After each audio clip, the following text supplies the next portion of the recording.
This is Cooper. What are you at? Cooper is a very excitable dog, and he has difficulty listening when he's excited or aroused. In this video, we're going to go over how you can teach your dog to be calm while you leash them up.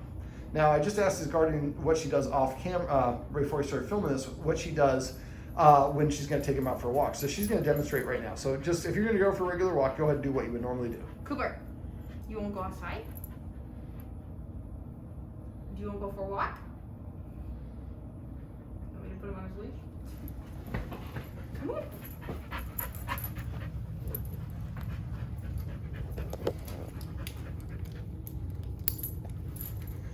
And then, is it about normal, or is he a little bit more excited than this? This is actually pretty normal. Go ahead and jiggle a handle.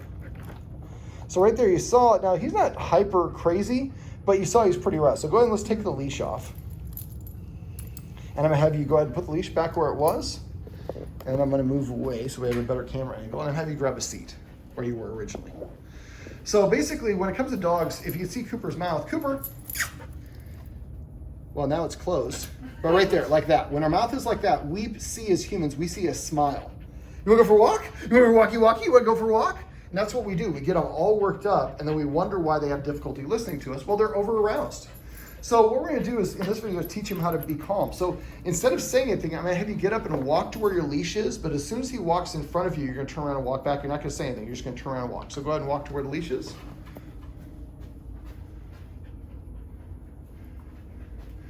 The logistics of your partner or the orientation is a little bit odd. Let's try that one more time. Turn around. So he recognized your movement as she's going to go get the leash, because the leash is normally kept right over here. And she's getting ready to take me for a walk. So he started getting all worked up. We talked a little bit about separation anxiety. We desensitized the dog from the triggers that are associated with us leaving. This is the same sort of principle. All right, so now go ahead and get up and walk to where the leash is. And turn around and walk away. And careful of the Kong, don't knock yourself over. Go ahead and get up and walk over there. Walk away. So what we're just saying, and you're gonna keep on doing this until you can get all the way to the leash and he stays behind you. Every time he gets in front of you, turn around and walk away. Go ahead. I'll just keep on letting you do this. I'm gonna keep explaining things, so we're gonna multitask. Right there, see how his energy is different there? Mm-hmm. Tell him to SIT before you reach for the leash. Sit. Go and sit back down. Sit. So you had to ask twice. So Cooper's used to saying things over and over again. So what I like to do, and you guys did a good job of not petting him there, because I know you're used to doing that, but he didn't do what we wanted him to do, and that petting him might confuse him, thinking they like it when I don't sit. So we've already achieved him being calmer. Now you see his head going up, he's looking for those sounds. Go ahead and let's go back to where the leash is. When you get there, before you even reach for it, tell him to SIT. Sit. Now reach, but don't touch it. And pull your hand back. And reach again. Pick it up and put it right back. Put it right back. And then go ahead and pick it up, and then grab the end of it. Reach to put it on him. And go ahead and keep on going. If he gets up, now put the leash back. So we don't look at, and you can go sit back down. Now we don't look at what he just did there as a real big negative thing, but he is starting to get excited. He's like, I know what's going next. Let's go ahead and let's go outside. I'm gonna move ahead of you.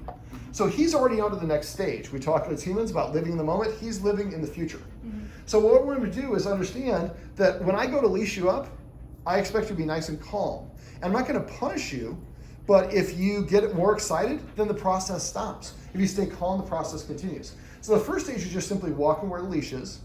And as soon as he walks in front of you, we turn around and walk away. The second stage is we reach for the leash, maybe the first time 6 inches, then 8 inches, and then halfway, then 3/4 of the way. Eventually you're picking it up and putting it back. And then eventually, but before you reach for it, you should tell him to sit. Only once, and he has 2 seconds to sit. If he sits and complies, then you're gonna continue the process. We reach and reach a couple times, and eventually pick it up and jiggle it.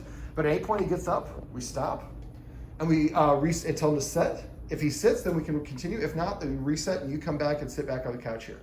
So what we're doing is it's a simple exercise to help him learn to practice and see how his energy, he's still pacing, but his energy is calmer. Mm-hmm. And now he's starting to pay attention to the ghost or whatever, the tinnitus or whatever. So let's go ahead and walk to the leash again. Now that was on the edge, but because his energy was pretty calm, I'm okay with that. Mm-hmm. So now tell him to SIT. Sit. And then we walk away. Now, technically, this is a little bit of a negative punishment. Well, I don't know if it's considered negative. Negative punishment means that we're removing something that the dog likes. So I guess this isn't really a negative punishment because he didn't actually have it. Mm-hmm. Can you go ahead and call him on your side? Yeah. Cooper, come here. Okay, now get up and go to where the leash is. I just want to kind of orchestrate so he's behind you. There we go. So we arrive at the same time. So tell him to SIT. Sit. And go ahead and sit back down. Now he's distracted there, but the fact that you went and sat back down took away what he wanted. Yeah. So now again, he's distracted, which is why the other exercise I'm going to take you outside and show. Go ahead and walk while he's checking himself up. Turn around and walk back. And then if you have him call him over, so we want to start kind of ideally with him on the far side. Tell him to SAT. Cooper, sit. And then go ahead and once he's SAT, or go ahead, you can go up and walk to where the leash is. Thank you. Tell him to SIT. Sit. All right, grab a seat. Now we're gonna make it. We're gonna give him a little bit of reinforcement. I'm gonna give out some treats. All right, so let's go ahead. Whoops, that's all right. I'll grab that by the way. All right, go ahead and walk back over there. Oh, that was a little fast. Call on your Cooper, side. come here. There you go. Cooper. Cooper, come here. All right, go ahead and try again. Tell him to SIT, and if he does, give him say your marker Sit. word. Give him a treat. Yes. Reach your hands halfway to leash, pull it back, say yes, and give him a treat. Yes. Touch the leash, pull back, give him a treat. It's marker word, and Yes. there you go. Pick it up, show it to him, put it back, and say yes. Yes. So I would want you to say yes just when he's looking at it. You waited a little bit long. Go ahead and pick it up and grab the end of it. So you could attach it to him. Start to lean over and then pull back and say yes. Yes. Give him a treat. Pretend put the leash back. You don't have to actually do it, and pull it back down. Now go ahead and grab the end.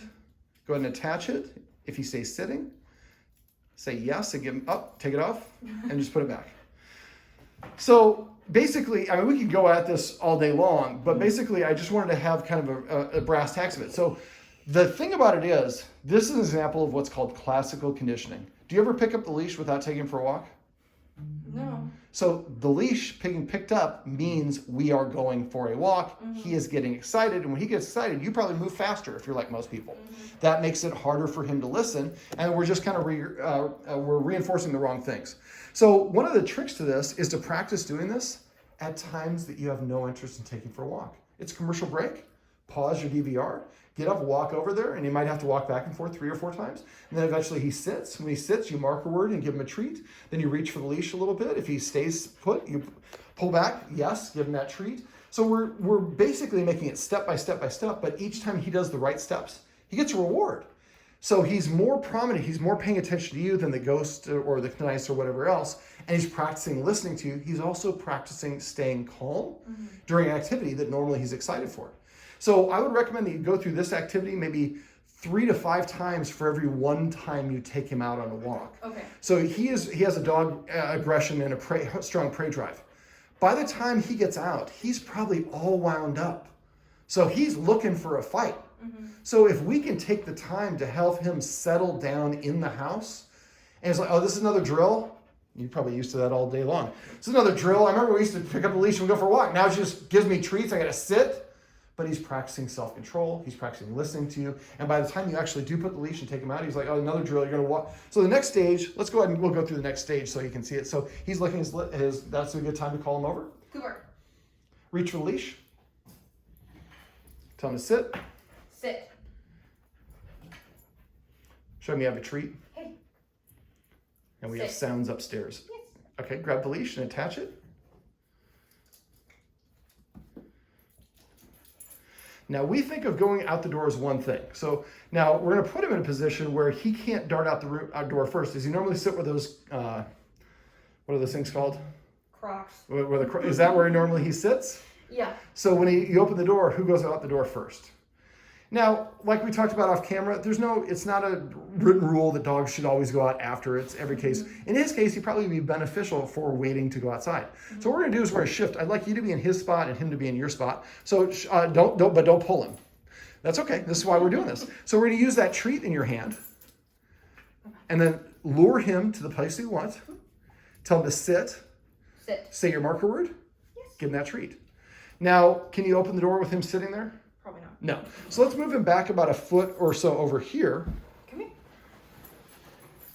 And make sure that you're back where the Crocs are. And yes? Now take one step backwards and then, okay, that was too much. So let's go, put him back where he was. And let's use a lure. Come here.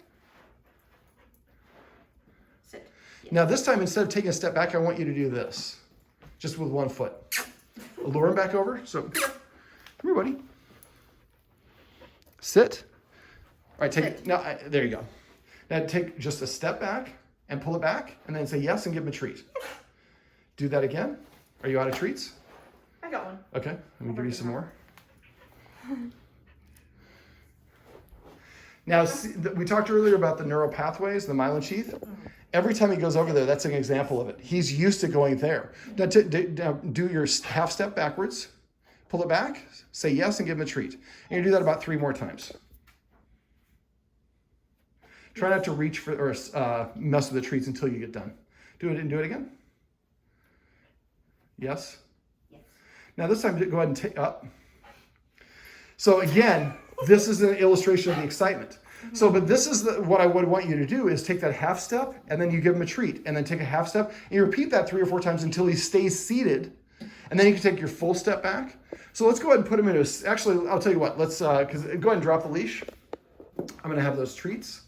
I'm going to have you take over the camera and go ahead and hang out right there. So we come over here, come here, Coop. Well, let's say, so what I'd like you to do, and you can just focus on me, watch me through the camera though. So basically what I want you to do is grab about 10 treats, walk over here, Cooper, Coop, Coop, puppy, puppy, puppy. Yes. Come here, Cooper. Cooper. Sit. Cooper. Cooper. Puppy, puppy, puppy. So sometimes that changing your inflection can help. So this is, Cooper's got some tinnitus, and so this is why we want to take care of a physical thing. But when he's not like this, Cooper, come here, buddy. And you can just toss a treat there, and you want to come up with a word that means like, say maybe station. Cooper, station, sit, yes. And then walk away, come back, Cooper, sit, station. So you say station, Cooper, station, yes. And then walk away, come back over here, station. So station means come and sit right here. And I would do this because he's got the leash on, so he's already aroused. So I practice this without the leash. Just getting used to just coming over here, sitting down. You say the marker word, and I walk away. And then walk in there, and walk this direction, walk that direction. So eventually you get to the point where you say station, he comes and sits right here. So now we're doing this independently of teaching him to be here for, or doing it when he's on leash. We can separately do what we did in the first part of this video, getting him conditioned where I come over here, I sit down, they pick up the leash, they attach it as long as I stay seated. Then you come over here and you say station. We've already established that by practicing independent. He stays there. Now when I go to actually open the door, I would go like this, yes, and give him a treat. Come back. This would be 3 or 4 times, and eventually you can, but you probably have your door locked at sometimes. So, yes. Yes. Because you probably don't open and close that like that unless you're leaving. So that becomes a trigger.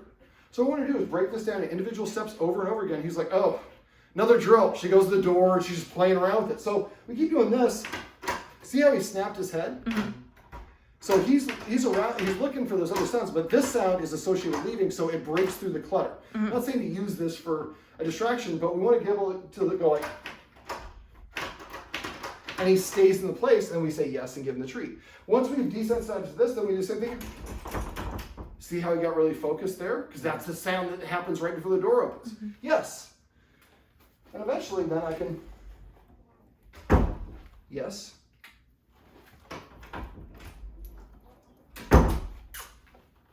So there he failed. I'm not, well, that's not the right word. He didn't do what I wanted him to do. I wouldn't say fail because he doesn't know it as a negative. So if he gets up and he doesn't get the reward, then we back up to a previous level of success and practice that level over and over again until he can stay there while you open the door completely. Now, don't do it when there's any dogs or people out there for obvious reasons. But what we want him to do is just learn that, first of all, I have to be calm while my human walks to where the leash is and I can't run in front of her. Number two, I've got to sit here, which again, you would practice separately of this with treats. Number three, I've got to sit here while she reaches and reaches more, and then while she attaches it, then she comes over here, the dog is there, and then you reach here, then you reach there. And so this is going to take you like 2 to 5 minutes when you're practicing this. And when you get done, then you take the leash off, maybe give him a little butt massage or whatever he likes, and sit down and watch TV or whatever you're doing. And after, the more that you do this, the more desensitized and the more relaxed he gets. He's like, oh, we're not going anywhere. It's just a drill. I don't care. But now we've achieved a calm, balanced energy. When you just take him outside for a walk, he's not in this frantic mode. Right. Now, one last little tip before we end this one is exercising a dog before a walk can really be beneficial. So I play some tug of war, scent games, fetch, whatever it is in here, and play around with the number of fetches or how many scents or whatever you're doing till you get to the point where, okay, then we give him 10 minutes of rest. Then we go through this process, demonstration of self-control. Then we go for a walk, and you'll find, unless you run into a dog that runs right up to you, you're going to have more control. Now, it's a production. This is going to take some time and some practice, but we saw that he was able to kind of stop focusing on the rest of the stuff. So this might be a good exercise for you guys to practice when the tinnitus hits in. Just start practicing going here. And so it's not ideal. I'd rather practice with him at calm down state of mind, but because we're looking for ways to distract him until we can get some medical aid to help him with whatever the medical issue is going on, this helps him block that out and focus, and he's practicing a little self-control. Does that make sense? Yes. Cooper, come here. Sit. Well, that's Cooper, and this is how you can use a little bit of I don't even know what the concept is. It's a long video, but this is basically how you can break down leaving into small steps and help to set the dog up for success.